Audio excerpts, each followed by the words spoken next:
just walk in. First of all, for the camera, this is a mock check ride. This is not an actual check ride. I am not currently a designated pilot examiner. Okay, this is for training purposes only. Okay, not an evaluation.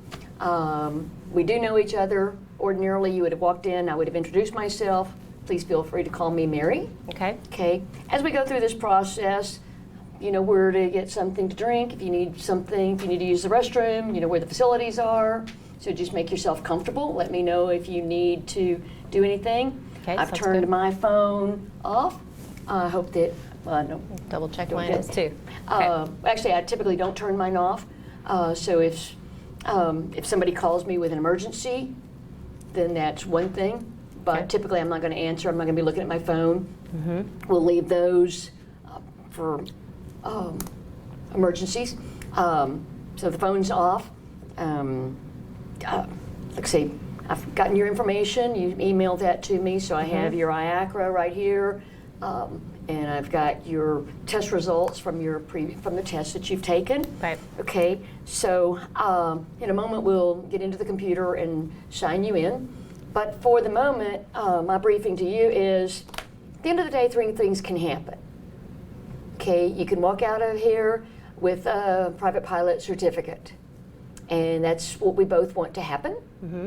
Okay, if for any reason one of us or the airplane is not airworthy, so if you start feeling bad or something changes, or if I start feeling bad or something happens, if we have a problem with the airplane, or if the weather deteriorates, right now it's forecast to be good for us to be able to fly this afternoon, but Mother Nature doesn't always read the forecast, so if the wind conditions, the weather conditions aren't suitable, then we can call a discontinuance. Okay, in a discontinuance, you will get credit for everything that you've done up to that point. Okay, you'll have 60 days to reschedule and finish whatever we didn't complete. Okay, and we can do this discontinuance at any point during the oral or even during the flight. Okay. Okay, so, and either one of us can make that call. The third thing that can happen is what neither one of us wants, and that's what we would call a disapproval notice. Okay, if you didn't meet the standards, then I'm required as the examiner to issue that disapproval notice. Doesn't mean, it just means you've made a mistake. Okay, I like to think of it as I'm the last line of defense to make sure that you're safe to carry yourself, your family, your friends, without making deadly mistakes. So the FAA, are you familiar with the Airman Certification Standards? Yes. So they set the standards. It's not arbitrary. I follow those standards. You know what they are. If we have any discussion about that, we can talk about it. But if you don't understand what I'm asking you, please ask me to rephrase the question. Okay. Okay, and I'm going to allow you to kind of search your brain sometimes, or your reference materials if that's appropriate. Okay. Okay, so let's pull up the IACRA and get you signed in. Okay, simulating. We're just going to pretend that for today. Yep. Right, so simulating that. All right, I've got it pulled up, and then I need your driver's license, or whatever you're using for a photo ID, and your medical, and your student pilot certificate. So I've got those documents verified here. I would turn the computer around, and then at this point in time, are you ready to, once you sign in, the test begins. Okay. Do you have any questions before we start the test? I'm all set. Okay, so you have signed in. Now the test has begun. One of those three outcomes is our options. Okay. Sounds All good. right, so, all right. Did you do your cross-country planning for me? Let's pretend that I did. Okay, exactly. So we went from, I had you, we were here down here at Redbird, and I had you coming over here to Tyler. To Tyler, Very I think, good. via Cedar Creek, so we could use a VOR. Okay, very good. So we've got that. Okay, so let me ask you a few things. Kind of, we're going to go through this as though we were planning to take this flight. Okay. All right, and you've got a couple of friends with you. If you left your wallet at home on the dresser, you showed up at the airport and realized you don't have your wallet with you, can you take your friends flying? Not supposed to. I'm supposed to have photo ID with me. Okay. What else are you required to have with you? So you're supposed to have your photo ID and your pilot certificate and your, I would have my third class medical. Currently as a student pilot right now, I carry my logbook. I know that the private pilots are not required to have that with them at all times. Okay, all right. What if your driver's license expired last month? Here it is the first week of June and it's expired at the end of May. I could double check the FAR AIM, but I would say that if it's expired, that doesn't sound like that would be a valid government issued ID. So an alternative for me is I could use my, my passport, for example. Exactly, perfect. Okay, when does your medical expire? So since I am under 40 years old, my medical lasts for 5 years. Mine was issued in March of 2018, so it would be good to the end of March, 5 years from 2018, so 2023. Okay, very good. All right. Now you've got two friends that are going to go with you on this trip, Okay. and one of them has relatively deeper pockets than the rest of you. Okay. So she's offered to pay for the entire flight. And that's not allowed. So per the regulations, as a private pilot, I have to pay the pro rata share. So I have to pay my portion of the rental expenses for the plane, of the fuel, and airport expenses. So, for example, so I couldn't let someone else pay for all of it. Okay. Okay, so we understand pro rata share. All right. You're planning on going over there at Tyler, and y'all are planning on being there all day. Okay. Okay, and you're leaving probably a couple hours after nightfall. Okay. To return. So does that change anything on your return flight? It does. So in a couple ways. So one is I'd have to make sure that I was current for a night flight. So to make sure that I was current, I would have to have had 3 full stop landings at the nighttime hours, so an hour after sunset to an hour before sunrise within the last 90 days. So I'd have to make sure that I was current for that flight home. And then also I'd have to be thinking about my my reserve fuel would be different. So during the daytime I could have a minimum of 30 minutes. At nighttime it would be 45. Those are the key things that are coming to mind.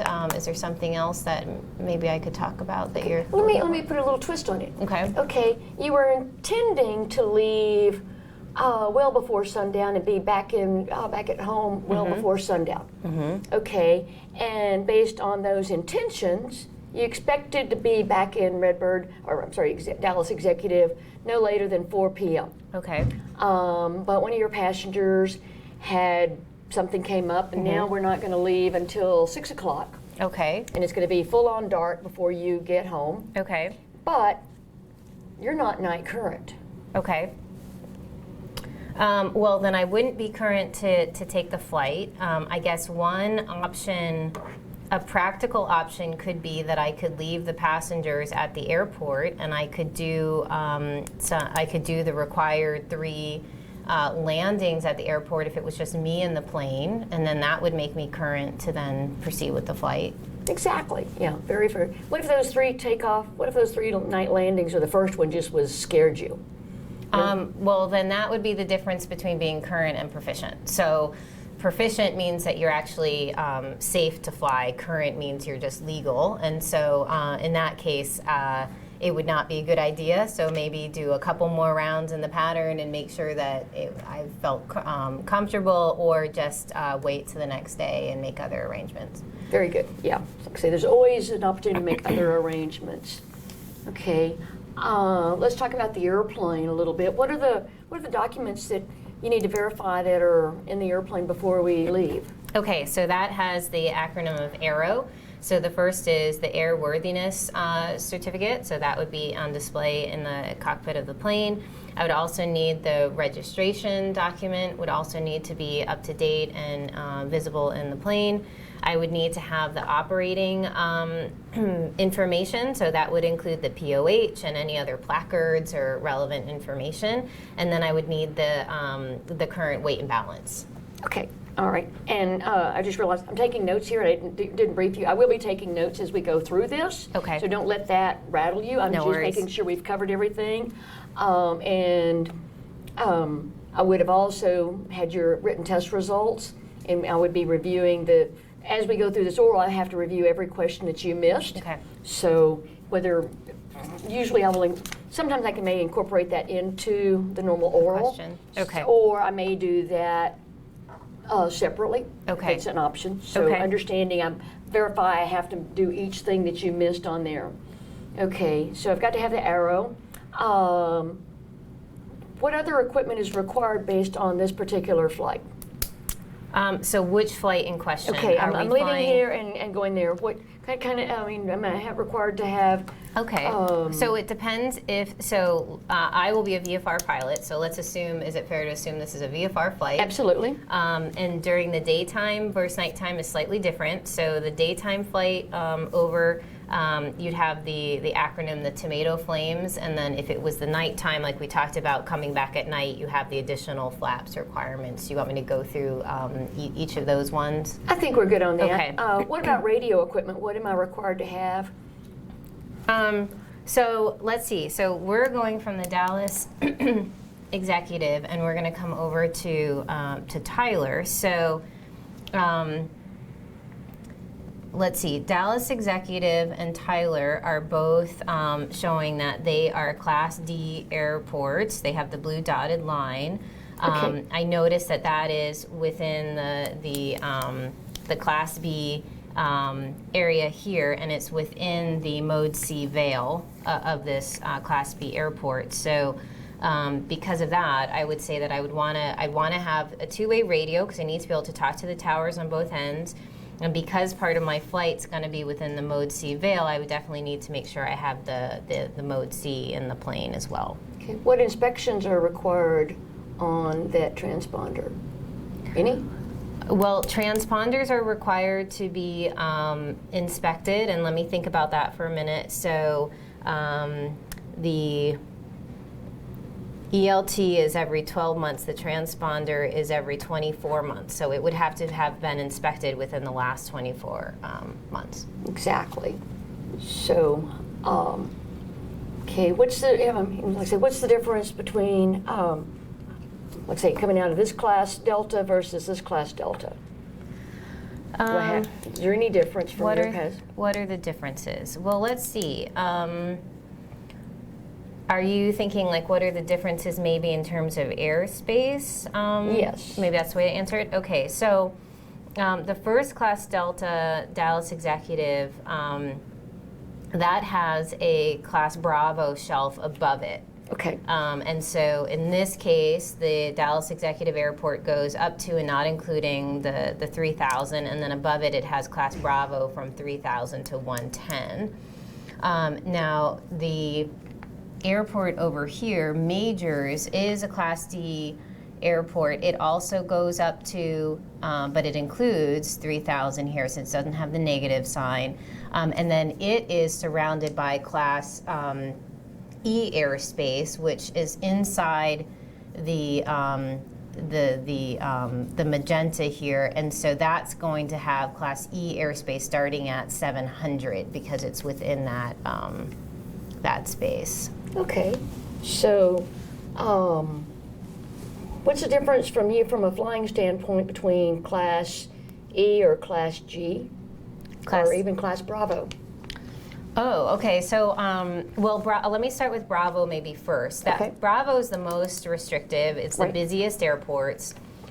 We talked about you would have to have the Mode C transponder in Class B.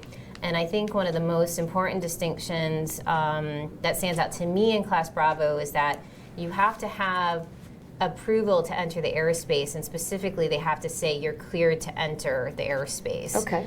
So it's the most restrictive. In terms of, there's also some differences as far as VOR flights. So you just need to have 3 miles clear of clouds in the Okay. class Bravo. That's different between the other airspace. So maybe going to the other extreme is class Golf. So that would be the most, the one of the least restrictive airspaces. So down at the surface, just 1 mile clear of clouds during the day for Golf. And then that Golf airspace has different restrictions between day and night, and the different elevations when we get above 1,200 and 10,000, for example. Echo is more restrictive. It's generally busier airspace than class Golf, so it has higher requirements as far as the visibility. Now, it's not as restrictive as class B, so you don't have to be talking to a tower, have clearance the way you do in class Bravo. So the big distinctions are whether in class Bravo you have to have the two-way radio and you have to have clearance to enter, where you don't for the other two, and different restrictions as far as the visibility is concerned. Okay. So, I mean, you touched on it, the visibility. What are the cloud clearances again? For which airspace? For the Class Echo. Okay, so Class Echo is one of the more complicated ones. So when we start at the from, oh gosh, this one. Do you mind if I just do a quick double check on my notes? Okay, so this one you have. Okay, below 10,000 feet, you have the 5 mile visibility. Excuse me, 3 mile visibility and the 512. So 500 below, 1,000 above, and 2,000 horizontal from clouds. Okay. And then when we get above 10,000, that's where we want to have the 5 mile visibility and the 111. So So how am I going to determine I'm 500 feet below the clouds? it's a judgment, it's estimation. Okay. So what are your resources to find out how to, where you start? Do you have a calibrated eye? No. You So know, I guess you go on you err on the side of safety. You want to stay far below the clouds. So if somebody was to come through, say, an IFR flight, that's really the concern. You want to make sure you have enough time to see and avoid them. Okay. So if we get the weather report for Dallas Executive, and they say the clouds are at 3,500. Where Okay. would I expect those clouds? What would I expect my maximum altitude to be? So the clouds are at 3,500. So the max you could be at is 3,000, but you're realistically probably going to want to be a little bit far below that. For me, I have, as a new private pilot, I would have my own minimums, and I would want to stay farther below that just for safety. And is that 3,500? Is that AGL or MSL on the clouds? How are my clouds reported at my airport? Let me think about that for a moment.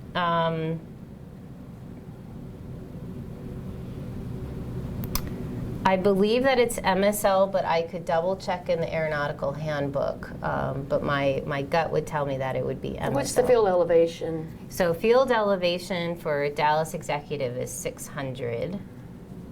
Okay, so how would the clouds at 400 feet be reported?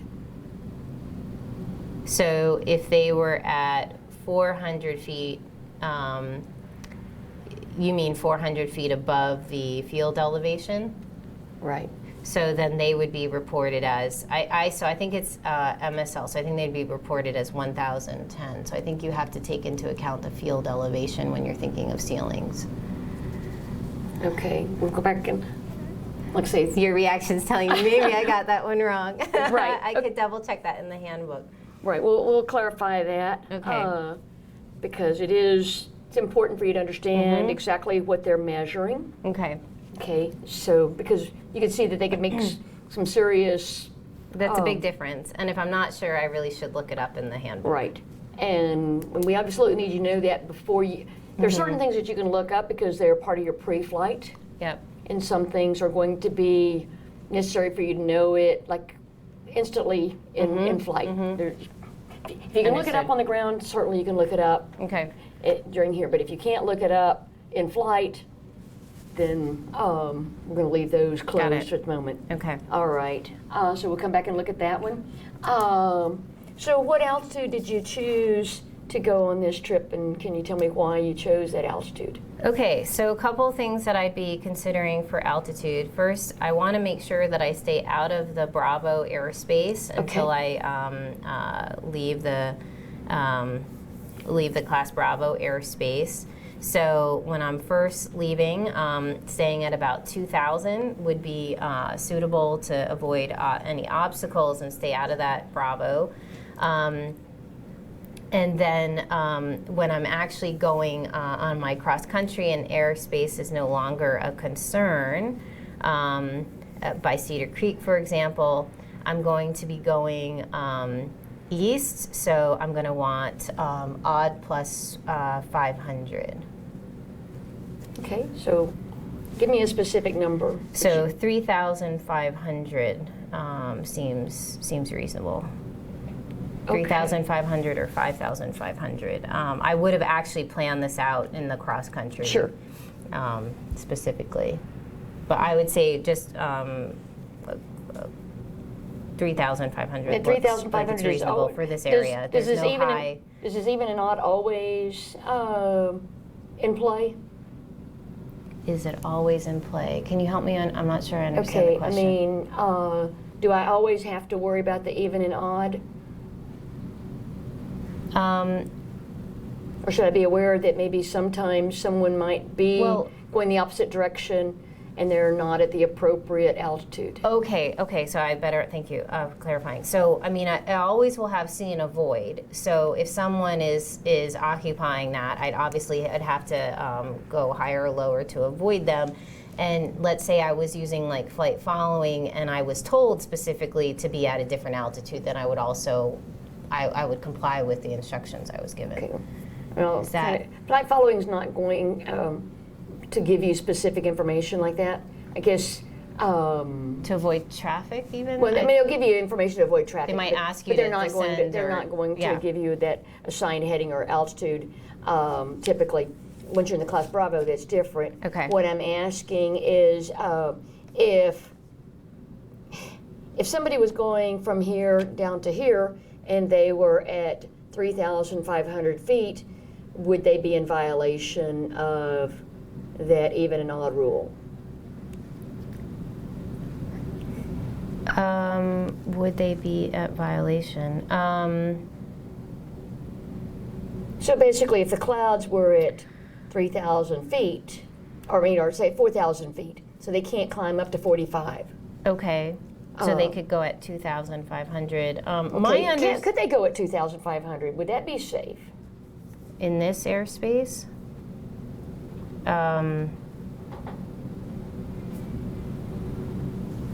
Well, it looks, yes, because, I mean, for example, 1,200 is the highest elevation in this entire quadrant. If you're over here, no, because that's 2,000.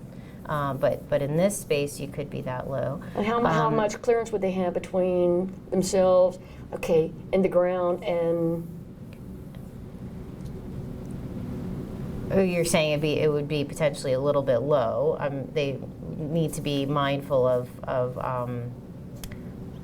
the potential higher points, because there are some towers and things in this area, so they have to be careful of that. I would say for your original question, though, that's a general. My understanding is that's a best practice and a guideline, but that you have to make sure you're accounting for. Obviously, terrain or clouds or other traffic would take precedence on your choice of altitude. And my understanding is the purpose of it is so that you it's helping with see and avoid. You're helping traffic in different directions be at different altitudes, so they have a better chance of seeing each other. Absolutely. Yeah. What I'm trying to fish at is when is it legal? When is it mandatory? When is it not? When is it not mandatory for me to do that even and odd thing? Or is it always mandatory? I don't think it's mandatory. I thought it was good practice. I'd have to double check the FAR aim for that specific. Okay. All right. We got a little weakness in our information there. Okay. Okay, we're going to clarify that. During the oral, I am not supposed to be teaching. Mm-hmm. Okay, so understanding, we're going to clarify these. Okay, just because you made a mistake doesn't mean... And in the mock one, do you want me to actually take time to look it up? Would it be helpful if I did, or? Okay, yeah, by all means, good. Yeah, look this up. Okay, yeah.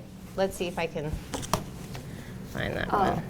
You know, what I was going to say is that just because you make a mistake doesn't mean we're done. Okay. Okay, essentially on the oral, within reason, I'm looking for a 70% comprehension. Now that being said, certain questions might be 50-point questions. If you don't know what a whole short line is on the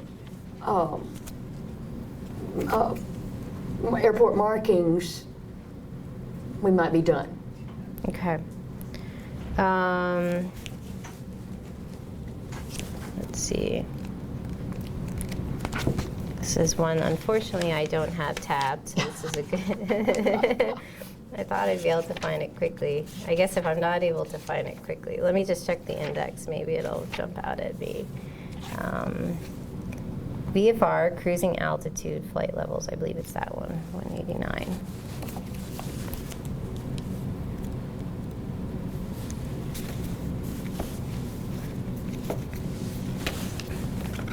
Okay, so here is the except when holding pattern. So it has to be a flight more than 3,000 feet. So that was one point that I wasn't wasn't. See, that was what I was. Okay, so that was really what you were asking for. Correct. So it's really if you're above 3,000 feet, then is that 3,000 MSL or 3,000 AGL? Above the surface, so AGL. And this makes a distinction when you're below 18,000 feet MSL, which I would be if I'm doing a VFR flight. Correct. Okay, so that was really the point that I was missing. Right. Okay, got it. And there again, like I say, looking it up, that's fine. There's certain things, and again, we'll make notations on the things that I want to hit on in the debrief. Okay. So that I don't want you to walk out of here not comprehending where those deficiencies are and how to remedy them. Okay. Okay. Well, we're on the map. What's the difference between this airport and, say, this airport? This Vanderco and Manila.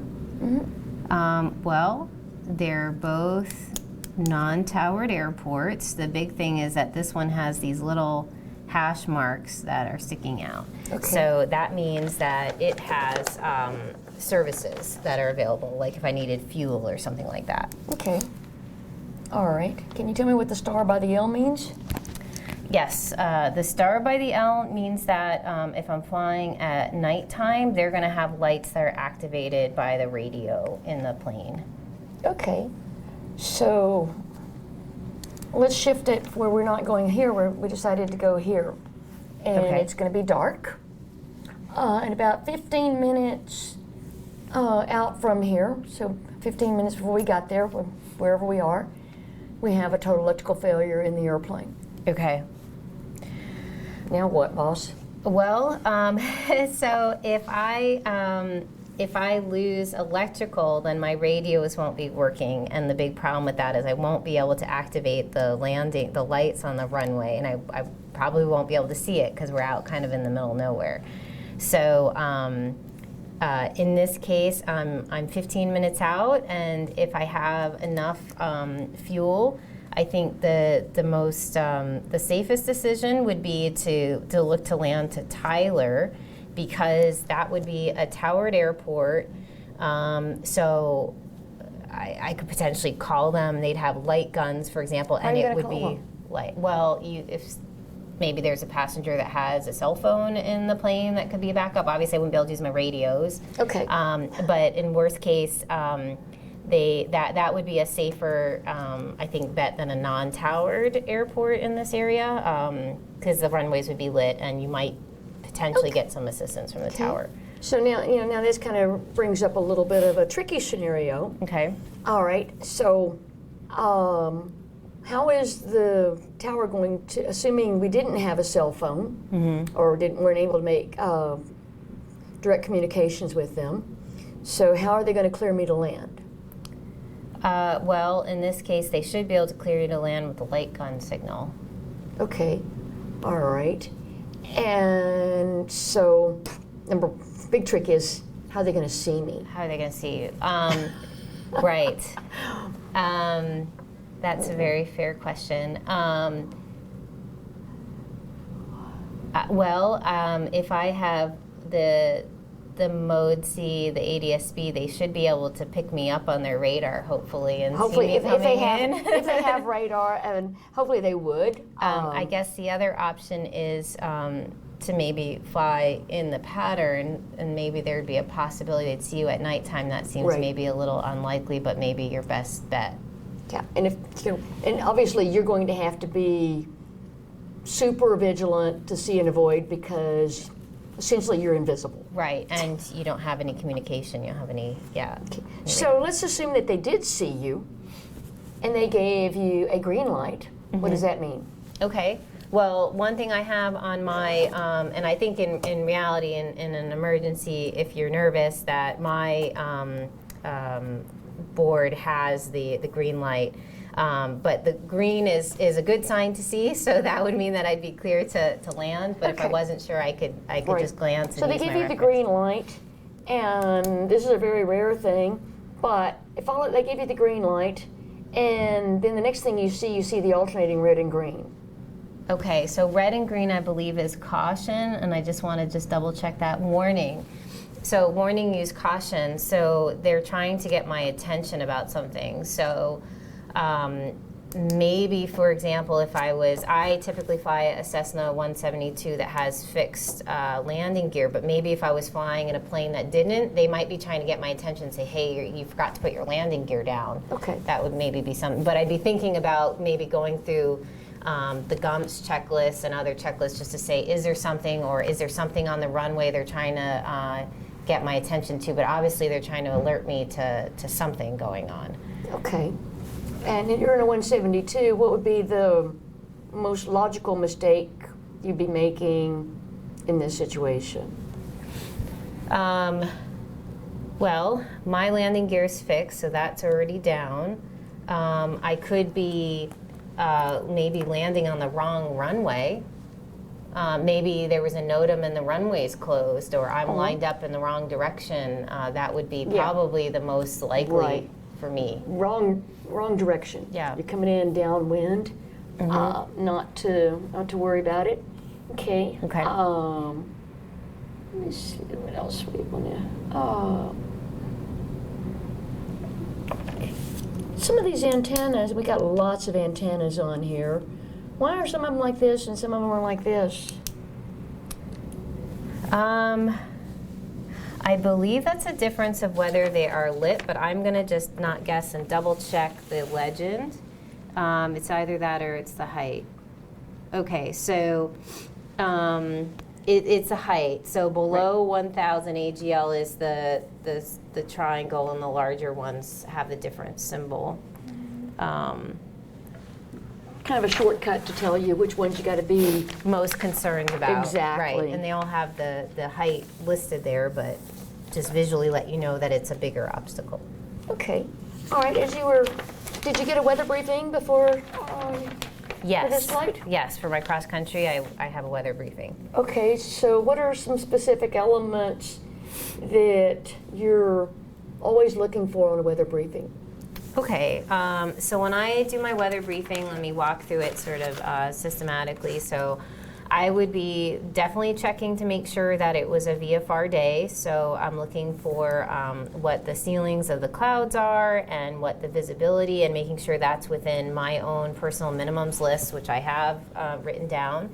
I'm also going to be looking for me, I'd be looking to avoid precipitation.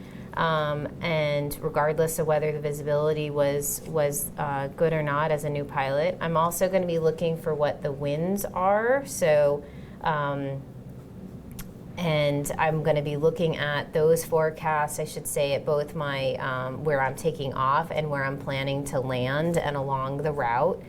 And I'd be looking for also, so in addition to the METARs, I'm looking for the forecast, and so I'm going to look for the weather currently now, as well as in the next couple hours. Make sure that there's no, if there's any airmets or sigmets, I'm going to take those into account very seriously. I think that's probably at a high level. Are there any other specific questions I could mention? All right, let's go with that. What's the difference between an airmet and a sigmet? So they're both issued for observed weather that's of significance that could be an issue for safety. Airmet is lower levels of concern. Sigmet, kind of by their name, they're more significant, so more higher degrees of, say, turbulence or something else was observed. So, okay. And we've got some potential for thunderstorms this afternoon. Okay, how do you feel about thunderstorms? Not good. I would avoid them. So, in my personal minimums, I would make sure that they're nowhere forecasted within 25 nautical miles of my route. I would want to stay very far away from them. There might be downdrafts. There are very significant turbulence in the area, wind shear. So, I would really want to stay away from anything that looks convective. Okay, all right. And what am I? I have to ask this one, or Sure. My personal thing, is the difference between what I can see out my window versus what I see on my G1000 or on my iPad.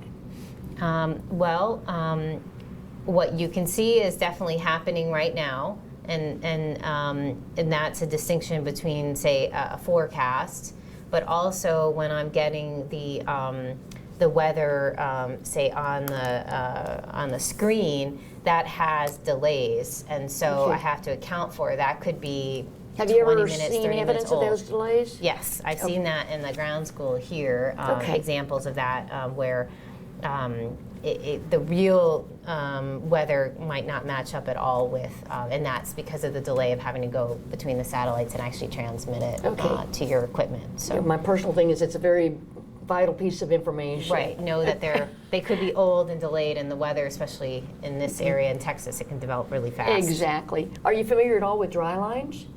No, I don't believe I've heard the term dry line. Okay, all right. And it's critical in this Area? area. Okay. Okay. It doesn't affect people from other parts of the country, so it's very common for people not to have that information. Okay. So if you'll remind me when we're to go done, over that. we Okay. will discuss and talk about dry lines Okay. and how they can affect you. Okay. Okay, but again, that's going to be part of the or not part of the debrief, but Okay. That'd be good. Yeah, that's a new term to me. yes. So I'd like for you to leave knowing that information. Okay. All right. Okay. There's certain things we talked about. Thunderstorms. When and how is fog likely to develop in this part of the country? So there's different parts, different reasons that fog develops. I'm most familiar with flying out by the ocean, so we have different factors. We have that effect coming in off the ocean, but here inland in Texas, I would, and you don't have mountains, so you don't get upslope fog like we do in California. So I would say in this area, you're probably the biggest concern is keeping an eye on the temperature and dew point, and when that gets too close, you can get visible moisture. So that's probably just from the lakes and also from irrigation and things like that. So that moisture. So I'd be probably most, I'd be guessing that here in Texas that actual temperature and dew point getting too close is probably a good sign that fog's occurring. Very good. How much icing can you tolerate on your airplane? None. Okay. Perfect. So that being said, what's our most common form of icing that we get in a 172? So the main different types of icing, I can have induction icing or I can have structural icing. I don't have a carburetor in my 172, so I don't have to worry about carb heat, but Okay. I'm aware of it. Okay. So for me, it would be structural icing. Okay. That would be most common. Okay, all right. And so, and again, once you get your certificate, you're not going to be limited to that particular airplane. Right, So if exactly. you fly one with a carburetor, when is carburetor icing likely to form? It's likely to form when you have a higher amount of moisture in the air.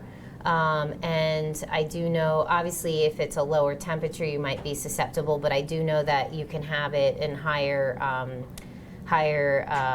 temperatures. So I've, even up in 70 degrees or even 90 degrees Fahrenheit, I understand carb icing can occur. Okay. It's typically more The moisture, the well, humidities. the moisture, humidity, and the cooler temperatures. Be more likely. Okay. Okay, if we're flying along on this flight, and there's just this one little small random cloud out there. Okay. Okay, what are you gonna do? Well, I would avoid it. So Okay. I would not fly in it. That would be the first part, is not Okay. fly into the clouds when I'm a VFR pilot. Okay. And all right. If, like, say, we switch back to that night flying, and you inadvertently at night, sometimes it's hard to see the clouds. Okay, I mean, it's almost impossible. Yep. So all of a sudden you find yourself in a cloud at night. What are you going to do? So if you're in a cloud, the very first thing that I would do would be turn on my pitot heat. That would protect the pitot-static system from freezing. And then I would, to get out of the cloud, it seems like the best thing to do would basically be to do a 180, and I would want to keep close eye on my instruments to make sure I stay in a coordinated flight and try to exit and get out of the cloud. Okay, and we'll do that on the flight portion. We will. That'll be part of the hood work that we do. Okay. I think it's very important for someone to be able to demonstrate that A, stay out of the cloud. Yep. But B, if bad things happen, you can deal with those. All right. Let's see. What's your? Did you do a weight and balance for us? In the simulated version, I didn't, but let's pretend I did, and I can talk Okay. through it. All right. I would have in my preparation. Okay. So, if my passengers show up and based on, okay, now all of a sudden they showed up with 50 pounds of baggage beyond my exit, more than I'm going to be 50 pounds overweight based on their weights and the fuel. I've already got the airplane full of fuel, and Okay. they showed up with 50 extra pounds of baggage that I didn't expect. What am I Okay. going to do? Well, I would double check my weight and balance. So I would, hopefully, I would have some margin in my weight and balance. I certainly, in my personal minimums, wouldn't be flying that we told them close. they could bring 50 pounds of baggage. And they brought 100? They brought 100. Okay, so I would want to double check. So I'd be adjusting this weight and balance. I would change my the baggage area to account for the additional weight, and I would recheck. But now we're beyond our maximum gross. Okay, so in this case, we're beyond it. So we would either need to take some weight out from the baggage, so we maybe could reevaluate and say, is all of this necessary to take? That would I gotta have it all. That would probably be the easiest I thing. gotta have it all. I can't leave anything behind. I could leave you behind. That's one option. If you're a difficult passenger, I might be considering that. I could also evaluate if I'm flying with full fuel, that might not be necessary. I might be able to adjust that, but I would be very careful to make sure that I'm not compromising safety. So I need to make sure for my day VFR I have a minimum of 30 minutes of additional fuel. For my personal safety limits, I would want more than that. Okay, all right. And so instead of we're going like on a short trip, if we were going, say, to Albuquerque, okay, I've got, if they only brought 50 pounds, I have enough fuel to get me from here to Albuquerque without having to make a fuel stop.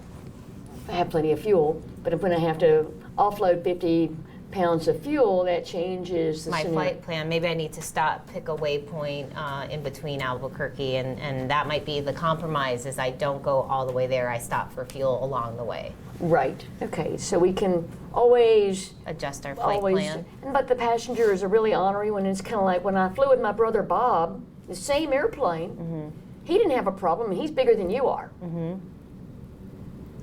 Well, I think in that point, at the end of the day, as the pilot in command, it's my responsibility to make sure that everybody gets there safely.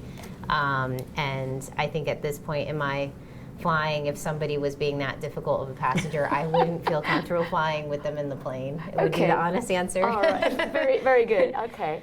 And so now we're at that heavily loaded airplane, and we want to go to this little airport right here. Okay. Okay, we've got permission, it's a private airport. How long is their runway? This one right here, this private K. So 315 feet runway. That's not very long. Really? 3,150, sorry, excuse me. No. No, I'm sorry. Hold on. I'm answering too quickly. Let me Slow down, take your time. Let me pause for a second. Make me think. Let me pause for a second. I'm mistaking. Okay, I apologize. I know that an answer, but I'm answering too quickly. So that's the field elevation. So the runway length is the 25, so 250 foot runway.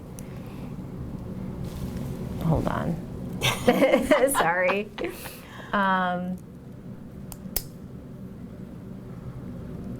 2 zeros. I need to add 2 zeros. So I'm going to go back to one that I do know. And I could also look on my airport facilities diagram, but it does show it on the chart. So it would be a 2,500 foot runway. It's important to know this because even though I intended to go here, something changes and I have to make a decision, so I need to be able to read those. Exactly, Okay, yes. very quickly. Sorry, I'm just a little nervous. No, I understand. Very few people have a 319-foot runway. Yes. Okay, but a 2,500-foot runway, is that within your comfort level?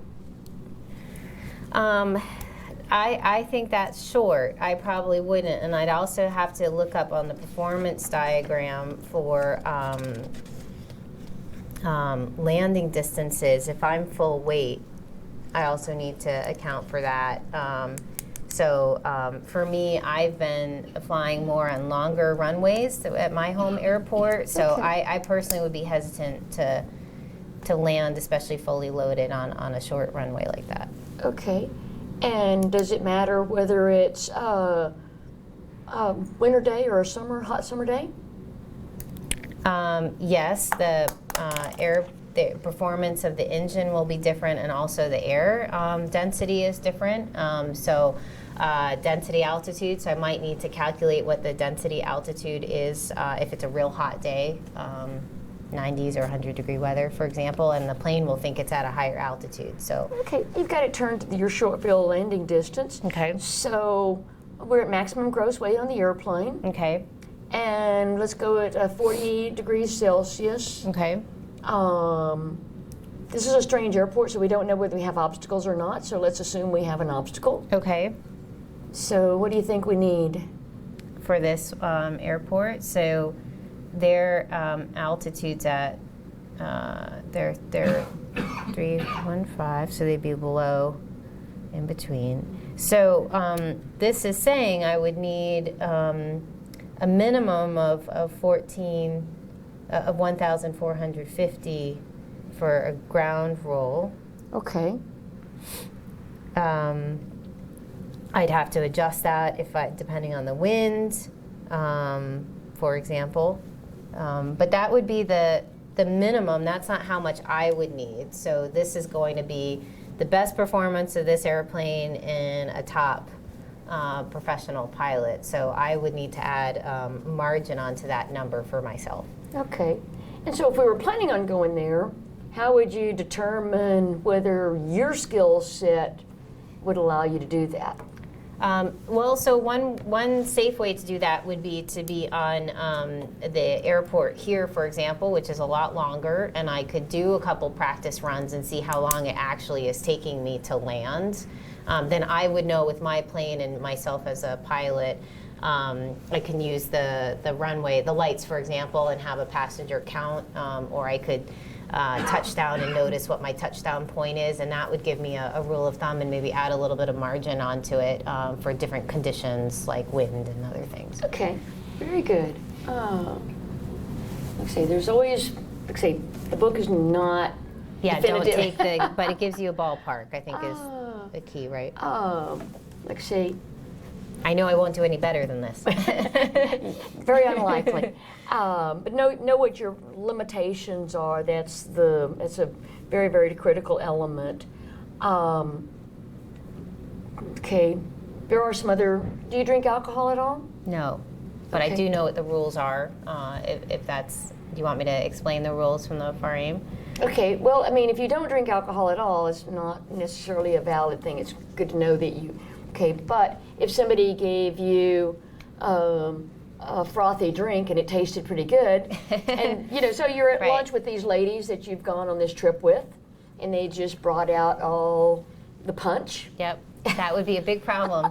So lunch would definitely be a big problem because you can't drink alcohol within 8 hours of flying. So that would ground me. And that you just took one sip, and then they told you that there was alcohol in it. Then that unfortunately changed the day for all of us, right? So per the regulations, and that's I think a really strict and important one. So within 8 hours, and then they also have blood alcohol limits that are in there as well. But that would be something that you wouldn't want to fly. Okay. Now, kind of a lesser known thing. Have you ever taken a Tylenol PM? Yes, and so that has a similar rule in the FAR-AIM. If you're taking anything that could affect your faculties, so that Tylenol PM or Sudafed definitely affect your can make you kind of cloudy brain, so you wouldn't want to fly if you have anything in your system that's affecting your judgment. Okay. Where would I find that list of things that are allowed or not allowed? Well, there's a general regulation in the FAR-AIM that talks about medication. Let me just double check that. But that FAR-AIM that doesn't give you specific medications. So if I'm taking the Tylenol PM specifically. Yep. So I think when in doubt, you could contact one of the medical. So for example, the person that did my class. The medical could give me the best answer to that. And you can actually even go on the FAA's website, or AOPA has a website, and find out that information. Okay. Do you have a clue on specifically how long after I take a Tylenol PM before I fly? I don't know specifically. My guess is I think it was some in the ballpark of like 36 hours, but I'd have to double check it on the FAA website. That specific one is 60 hours. Okay. Okay. Again, most of them are more reasonable amounts. I do know that it's longer than, let's say, if you took it every 24 hours, the time that you have to wait is longer than what the medication. So you can't go by the hours on the pill box. For example. I think. But certain medications, stay in your body for an extended period of time, and so they are, so if you're taking anything, just make sure that you verify that it's on that list, that it's a legal medication, and how long the timeline is. Okay. Okay. Certain things are just you're not allowed to do, period. Okay. Okay. Kind of keep them going through here. Talk about light gun signals. I would have had my chart here to give you the runway markings. So we've got this this airport here, and I would have kind of, okay, this particular runway has yellow X's on it. What do those mean? That's closed and we can't use it. And that would also show up in a NOTAM. Okay. Or if we have a displaced threshold, we would have information on those. Okay. And again, this is a simulation. I don't have that with me. Okay. If we're getting ready to take back off from Tyler, and there's someone taking off in their privately owned 737. Okay. Okay. That's a big plane. It's a pretty big airplane. Okay. Maybe weight turbulence. Weight turbulence is an issue. How do I avoid weight turbulence? Well, one safe thing is to wait an appropriate amount of time, but you can also visualize the vortexes, but you don't want to fly anywhere in that area because you can hit some real serious turbulence and downdrafts. Okay, all right. But proper separation is one All right. safe way to do it. So, let's talk about some of the systems in our airplane for a moment. Okay. Okay. What are some of the potential problems you have with your fuel system? My fuel system. Okay. So possible problems with my fuel system. So one, for example, fuel can have debris or water in it, and that's very serious. Every time during a pre-flight, I always check in the sumps, both under the wings and under the nose of the airplane, to be visually checking for any kind of visible debris or water that's in the fuel, because that can be, the water, for example, could cause the engine to freeze up, so that's very significant. There isn't a filter there to try to stop any kind of debris, but that can settle into the bottom of the tanks. Okay. Obviously, running out of fuel is a problem, I guess. I'm not sure if I'd call that an issue, the fuel. But you could have, I have 2 tanks in my Cessna of fuel in either wing. So for some reason, there could be an issue with one tank. I have a fuel selector valve that could let me switch. It allows me to be on both left or right. And I know that a common problem, so in my checklist, I always make sure that it's on both, so that I'm drawing fuel from both. If for some reason your plane was acting like it ran out of fuel, it could be because you forgot and you were only had it on left or right, and so you're only drawing fuel from one tank. That could be a pilot error, but one that could be something to always double check. There could be an issue with one of the valves, for example. There is an engine-driven fuel pump in my system, so that while it's gravity-fed from the tanks, there could be a failure in that fuel, the engine-driven fuel pump that could pose a problem. It's possible, I suppose, that you could get ice in the fuel lines. They're very thin, so if you had water, for example, that could potentially freeze and cause a blockage in the fuel. Those are the things that are coming to mind. Okay. All right. If again, your certificate is not limited to a 172. So if you went out and bought a low-wing airplane, whether it's a Cherokee or a Bonanza or a Cirrus or whatever else, what comes to mind on the problems with those airplanes? Well, those ones are probably going to have more significant problems with the fuel pump itself, so they're going to need to be able to pump the fuel into the system. Regardless of the airplane type, you need to make sure you're using the right fuel, and so making sure that you've got the right fuel that's in the plane. So in mine, 100 low lead would be the appropriate fuel to use. Okay, and I guess in a Cessna, typically gravity doesn't fail, so people run out of gas. Right. Okay, because they just flew 4.5 hours on 4 hours worth of tank.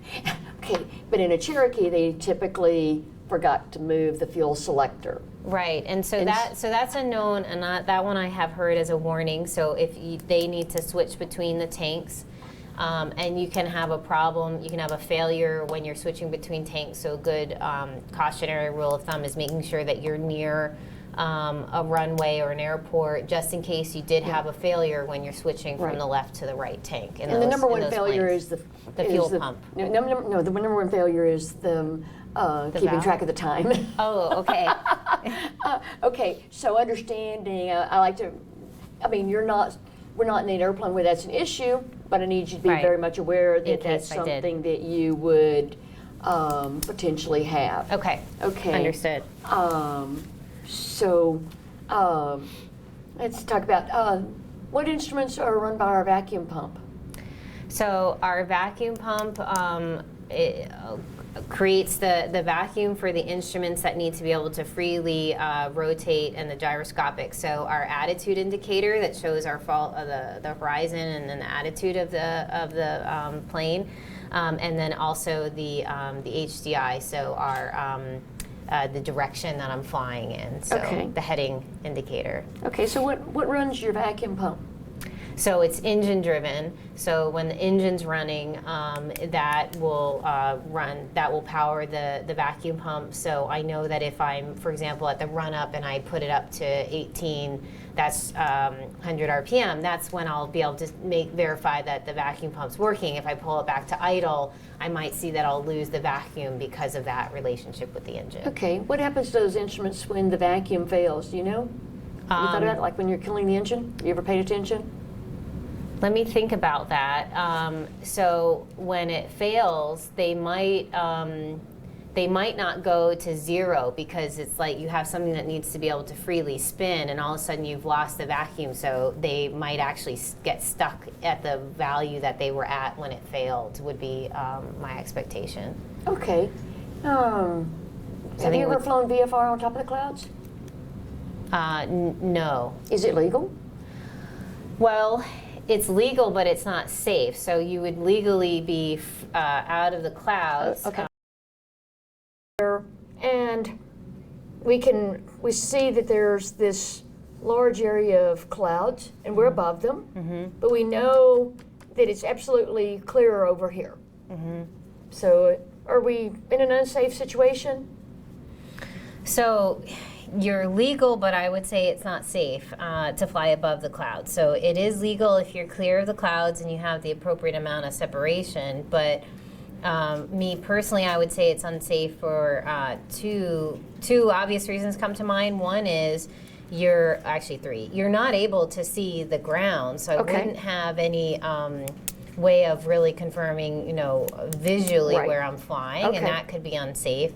But then also, I could be wrong about it clearing up and having a problem. Actually, I think that's risky. But then also, kind of to our last conversation about the vacuum pumps, if I had an engine failure, those are the instruments that I need if I found myself in the clouds, to be able to make sure that I don't have a problem, keeping my my plane coordinated. So I think that would be really risky, because I wouldn't know what direction.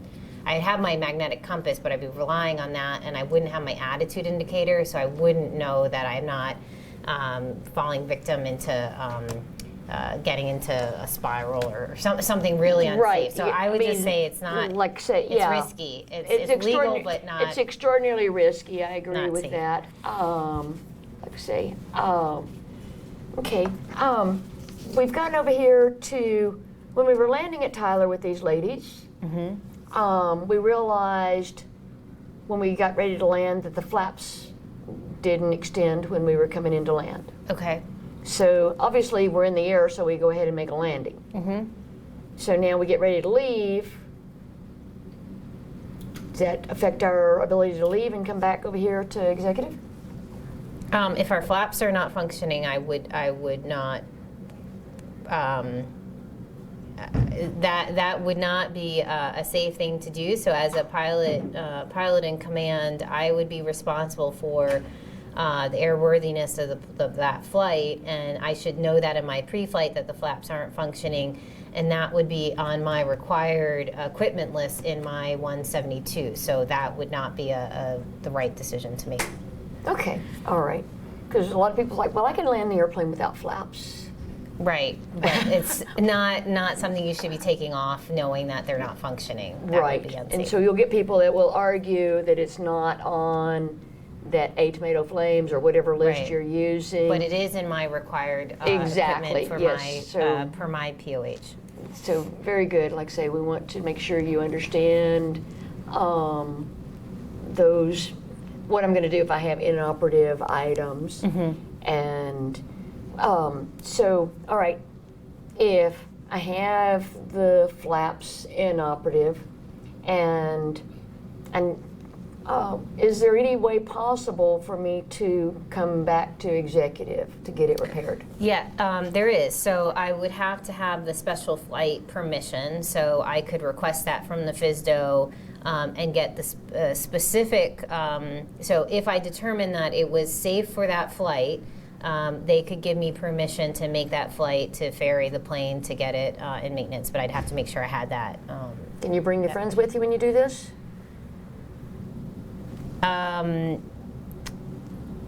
I would not say that that's a good idea, because you should not be doing a flight for other purposes. It's only, the permission's only for the specific purpose of ferrying the airplane. So I would say also it would just, it's a higher risk flight, so it would be probably not the right judgment call to be having passengers for that Okay. reason also. That's the correct information. Okay. Okay, you're not allowed to carry, only required crew members only. Okay. So we don't have anybody besides one required crew member on a 172. Okay, we touched a little, I didn't mention it when we were talking about, or didn't ask you, it's kind of like, okay, when we couldn't get the lights on at that airport, what other thing would happen when we couldn't get the lights on there? We had this total electrical failure. I'm not 100% sure what you're basically, asking. Okay. When I have a total electrical failure, what What other things in the plane are affected? exactly? Oh, okay. So what's running on electric? There's a couple of things in equipment in my plane that run off the electrical system. So my fuel gauges, for example, are not going to display correctly without power. I won't have lights. So any of those anti-collision beacon lights, none of those will function. My avionics are affected, my radios, and my turn coordinator in my plane is also electric.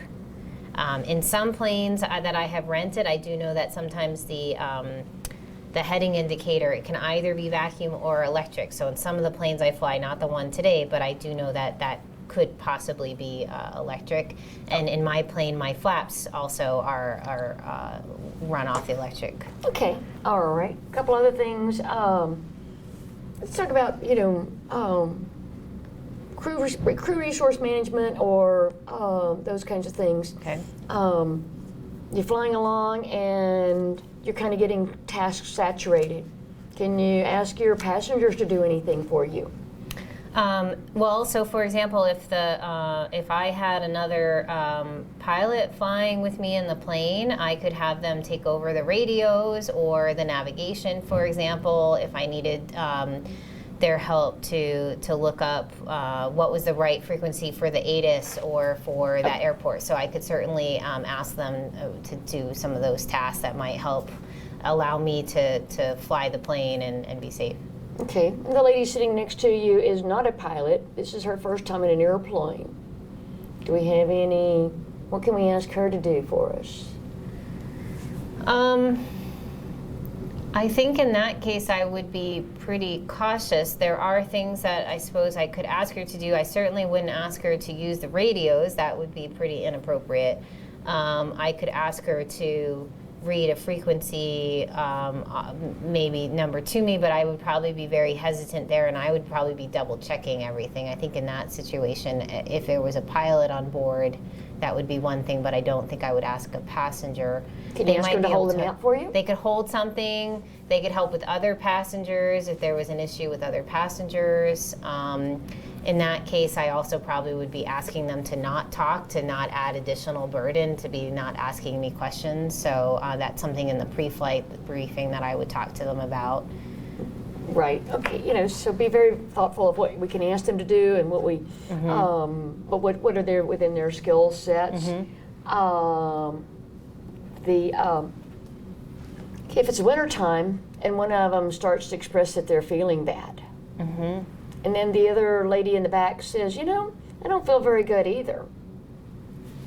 So I think the key there is if it's winter time, you might have the cabin heat on, and you could potentially be getting carbon monoxide coming in from the exhaust gases. And so in that case, you probably want to close the vents and maybe open the windows. If you had supplemental oxygen, I suppose that could be a backup plan. Landing the plane probably would be prudent just to I can absolutely swear that,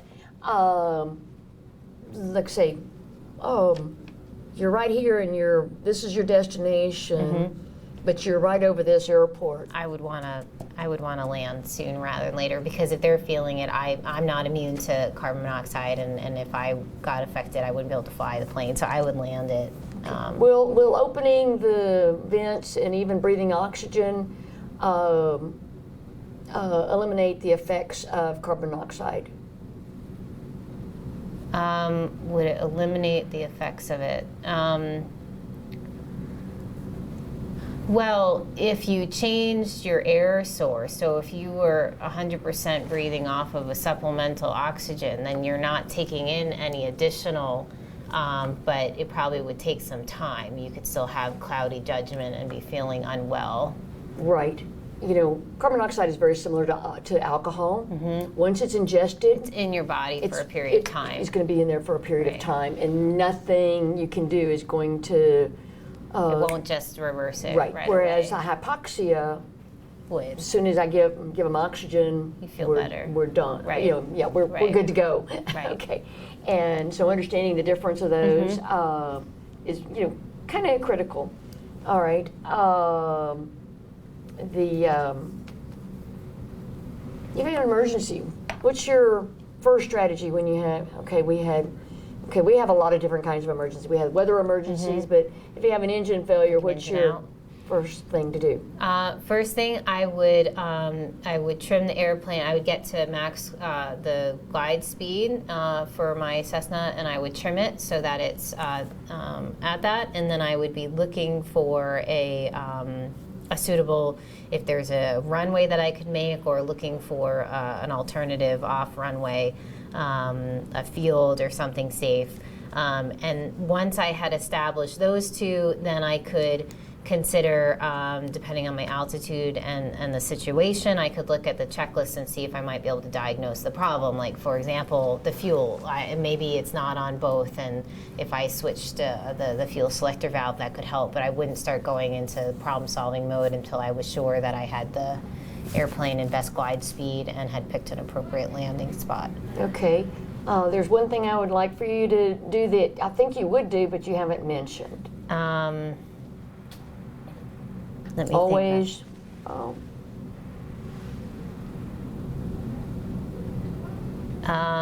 Well, you could also declare an emergency on the radios. You would want to do that. So you would want to tell people in the area, if you're already talking to someone, obviously you'd want to let them know.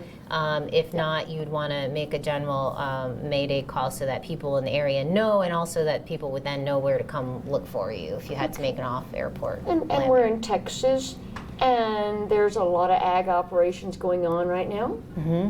So I've chosen a really nice field to land in, but there's this big yellow airplane diving in and out of said field.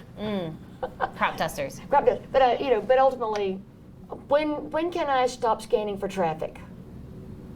Never. You always need to be doing scene avoid, and in a plane that is in a declared emergency has right of way. Technically, you still have an obligation to see and avoid, and they might not be on their radios. They're not required if it's Class Gulf airspace, so they might not hear you. But it's always best to try. Sure. But then be aware that someone just might not know. But there's never a situation that we skip. Right.